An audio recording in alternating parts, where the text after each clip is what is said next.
Grace Slick was born on October 30th, 1939, in Chicago, Illinois, as Grace Barnett Wing. From her mother, a former singer and actress, Grace inherited both her voice and charisma. Her father, an investment banker, ensured she received a refined education in private schools and colleges. But all those lessons in manners and propriety only fueled a growing fire of rebellion in her. Talented and ambitious, Grace was constantly searching for herself. So, the moment she had the chance to leave home and quit school, she took it without hesitation. Her career began in fashion, working as a model for E. Magnin. Ironically, by day she wore elegant dresses, styled her hair perfectly, and graced high-end runway shows. But by night, in jeans and armed with sarcasm, she threw her support behind the rising hippie movement.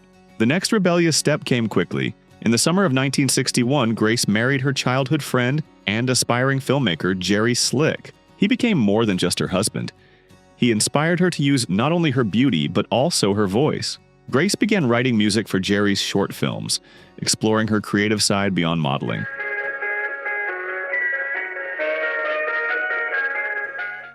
For the next few years, life settled into a predictable rhythm. Modeling jobs, a happy marriage, her husband's short films, and the vibrant chaos of San Francisco. But Grace wanted more. She wanted to step out of her husband's shadow and test herself on stage. In 1964, she began performing occasionally in cafes and small clubs, but a lack of experience and self-confidence held her back. That changed in the summer of 1965, when Grace attended a Jefferson Airplane concert at the Matrix Club. The show was a revelation. Inspired by what she saw, she convinced Jerry to form a similar band together. She believed that performing alongside him would give her the courage she needed. Jerry invited his brother Darby, who played guitar while he took the drums. That's how their band, The Great Society, was born. The name was a playful jab at President Lyndon Johnson's Great Society reform program. The band made its debut on October 15th at the Coffee Gallery in North Beach, and the performance was a hit.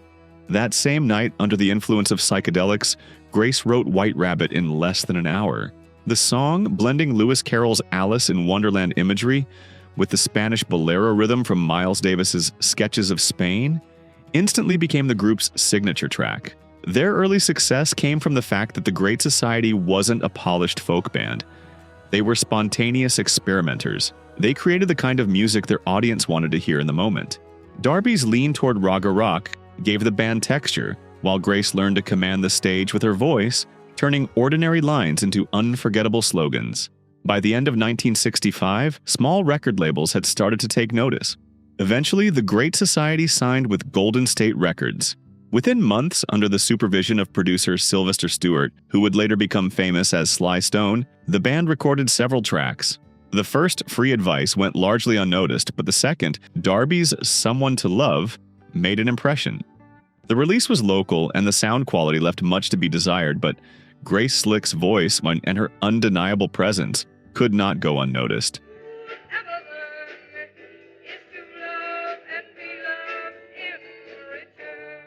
In October 1966, Jefferson Airplane lost their vocalist, Sina Anderson, who left the band after giving birth to her child. Around that time, word reached the band's manager, Bill Thompson, about a striking singer who had been captivating small clubs across San Francisco.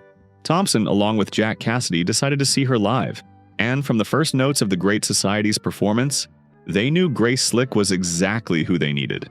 Right after the show, they made Grace an offer she simply couldn't refuse. Later, she would say, "Jefferson Airplane was already flying one, and I knew I had to be on that plane." For the Great Society, her departure was a heavy blow. They tried to keep going, but quickly lost their momentum. Darby Slick, Jerry's brother, continued writing songs, but without Grace's voice and commanding presence, the stage fell silent. Clubs that had once booked them began canceling shows, and that's when they finally realized the audience had been coming for Grace. Surprisingly, no one saw her departure as betrayal. Everyone understood how huge this opportunity was. That's why Darby allowed Grace to take Someone to Love with her, the song that would soon change rock history. Grace Slick, in essence, ended one band and rebirthed another. With her arrival, Jefferson Airplane transformed from a pleasant folk rock act into what would soon be called San Francisco's first true psychedelic band. Grace didn't just sing, she shaped an image. Knee-high boots, icy confidence, a gaze that carried defiance, disdain, and playfulness all at once. Amid the flower-crowned hippies, she stood out as a woman who didn't ask the world for peace. She demanded it on her own terms. In February 1967, Surrealistic Pillow was released. On it were both of Grace's songs from the Great Society, but now they sounded like manifestos of a new era. Somebody to Love became an anthem of freedom and loneliness, with Grace's voice brimming with both rage and desperation, and lyrics that cut to the core. When the truth is found to be lies. Meanwhile, White Rabbit became the ultimate symbol of the psychedelic revolution. It was banned from the radio for its drug references, but the more it was censored, the more people wanted to hear it. Grace's fame soared during the Summer of Love in 1967. Jefferson Airplane performed at the Monterey Pop Festival alongside Janis Joplin, Jimi Hendrix, and The Who. When Grace stepped on stage in a white dress and began singing "One Pill Makes You Larger," the crowd fell silent as if witnessing a revelation. In that moment, she wasn't just a singer, she became a symbol of a generation determined to break the old order, but her peak was still ahead. In 1968, Jefferson Airplane released Crown of Creation, a heavier, more politically charged album. Grace's voice grew darker, her lyrics more confrontational. America was burning. Vietnam, the assassinations of King and Kennedy, the wave of protests, and Grace turned all of it into soundtracks of rebellion. But she didn't limit herself to music. Using her growing fame, she began expressing her views through television and public appearances. On the Smothers Brothers Comedy Hour, she famously appeared with a black naval insignia painted on her face, a biting parody of militarism. At the same time, her use of psychedelic substances intensified. Earlier in her career, she could barely afford them, but now they were everywhere. As she would later admit, she didn't take them for fun. She used them as tools of perception, a way to break through patterns and see the world differently. Naturally, the whirlwind of events that had unfolded over just a few years took a toll on Grace's marriage to Jerry Slick. He remained the same easygoing dreamer he'd always been, while she had become a symbol of an entire generation. The marriage quickly fell apart, and Grace found comfort in the arms of her bandmate Paul Kantner. Her new relationship pushed her to become even more daring. In 1969, she was invited to a formal luncheon at the White House with President Richard Nixon, and she planned to spike the tea with psychedelic drugs. The plan failed when security agents refused to let her inside, but the story became an instant legend of counterculture rebellion. That same year, Jefferson Airplane released Volunteers, their most powerful statement yet, an album that captured the final roar of the 1960s. It sounded like a storm of fury and hope, loud guitars, anarchic slogans, and Grace Slick's voice. Cold, majestic, and echoing as if from the heart of a revolution. Songs like We Can Be Together, Volunteers, and Hey Frederick were direct challenges to authority, while Good Shepherd and The Farm sought spiritual refuge, a longing for purity far from the lies of modern life. Yet it's hard to call Volunteers a protest album. It was more of a reflection, a recognition that the counterculture itself was collapsing, that revolution had turned into spectacle. The idealism of the mid-60s had matured into something heavier, an almost desperate awareness that freedom was never free, and the price of it might be one's own illusions. At the end of the decade, Jefferson Airplane delivered one of their most iconic performances at Woodstock. Their set began in the morning sun after a sleepless night. Grace walked on stage and said, "Good morning, people. You've seen the heavy groups, now you'll see morning maniac music." The exhausted, half-delirious crowd came alive. Her voice at Woodstock, raw, solemn, otherworldly, sounded like a cry from another planet, heralding both an ending and a beginning. Sadly, that new beginning didn't just reshape the culture around Jefferson Airplane. It consumed the band itself. By the early 1970s, they were slowly falling apart, not from outside pressure, but from within, like an organism that had simply lived out its natural life. After the explosive success of the late 60s, the band's members grew restless. Each wanted their own sound, their own world. The political fire had faded, and the drugs that once expanded their minds now only dulled the hangover of an era. By 1970, they were coasting on inertia, on the fading myth of revolution that no longer inspired anyone. Touring became exhausting. Conflicts erupted over songs, money, tempo, even over who stood closest to center stage. Grace often performed the drunk, not out of weakness, but out of despair. She could feel that the idealism that had fueled the band was gone. During the recording of Bark in 1971, it became clear that Jefferson Airplane, as an idea, no longer existed. Each member had gone their own way. Jorma Kaukonen and Jack Casati formed Hot Tuna, exploring blues. Grace and Paul Kantner dreamed of the stars, writing conceptual songs about the future, and drummer Spencer Dryden, simply tired, left music altogether. There was no dramatic breakup, no slamming of doors, and they just quietly stopped being a band. The last performances were tense, full of technical issues and unspoken fatigue. Grace later said she felt relief, as if she had shed someone else's skin. She loved the airplane but hated becoming a monument to the past. When Jefferson Airplane finally went silent, Grace and Kantner launched a new project, Jefferson Starship. The idea itself was symbolic. If the airplane could no longer fly, it was time to build a ship. The project began with the album Blows Against the Empire, where Grace sang about escaping Earth, a clear metaphor for leaving behind a broken world.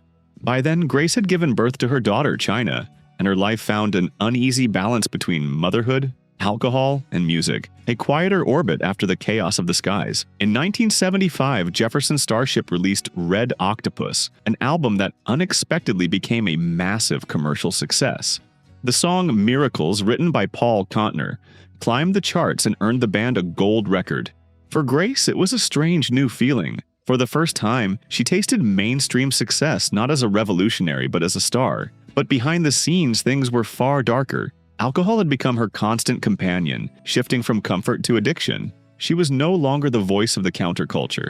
She had become a woman unafraid of scandal.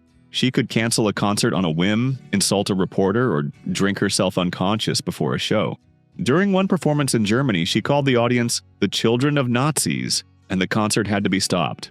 Later, Grace admitted that she drank because she couldn't come to terms with the fact that the world she had fought for was gone. Naturally, this took a toll not just on her career, but also on her relationship with Paul Kantner. It was as if he and the culture around them had moved forward, while Grace remained stuck in the 1960s. Their daughter, China, suffered the most, growing up amid endless tours, arguments, and hangovers. Her childhood was filled with the sounds of rehearsals, the smell of alcohol, and constant talk about the next album. Grace tried to be a mother, but in reality, she was often just a musician exhausted by her own life. By the end of the decade, Jefferson Starship had completely shed its old skin. The psychedelia was gone, replaced by a polished, radio-friendly rock sound. For Grace, it was painful. She felt like she was turning into a product. After the 1978 tour, she left the band, deciding to step out of music. That decision came just as her addiction hit rock bottom. In the late 70s, she devoted herself entirely to recovering from alcoholism, enduring depression, and quietly disappearing from the public eye. Silence was never going to last long. For Grace, the stage was never just a job. It was a way to survive. In 1981, she released her solo album, Dreams. Dark, atmospheric, filled with mystical synth textures and lyrics about destruction and rebirth. Her voice had become deeper and richer, her words more mature, no longer a call to revolution, but a confession from someone who had walked through fire. Critics wrote that she sounded like someone who's been to hell and come back to tell the story. Most importantly, the album caught the attention of her old bandmates from Jefferson Starship, who invited her to return. She did, older, sober, and without illusions. On stage, she was still dangerous, but her cold confidence now came not from rage, but from experience. The album Modern Times marked her comeback. The cover showed her once again as a rock goddess, but this time not a psychedelic icon, a survivor of her own era. But stability was never part of Grace's world. Soon she faced the same problem again. Jefferson Starship was becoming a commercial machine.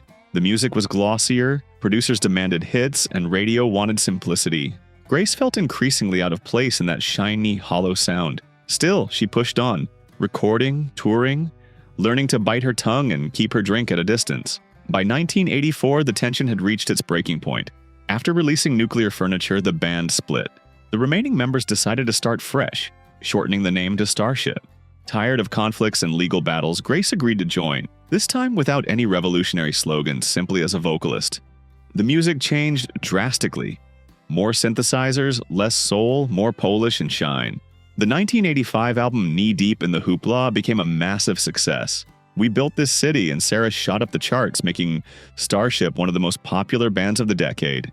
Ironically, Grace herself laughed about it, calling We Built This City a terrible song, but adding that it paid the bills. In a strange way, she had made peace with herself. Music no longer needed to save the world, but it was just business now. She was content to play the veteran, the survivor who'd fought her wars and was now quietly telling stories from the bar. But success came with exhaustion. Constant tours, stadium shows, and glossy music videos, where psychedelic visions were replaced by neon lights and lacquered hair, left Grace feeling detached. She no longer saw herself in this new world, yet she kept making legendary music. In 1987, Starship released No Protection, featuring Nothing's Gonna Stop Us Now, which became a #1 hit in the US and earned a Grammy nomination. Millions listened to her voice, unaware that this was the same woman who once sang about the White Rabbit.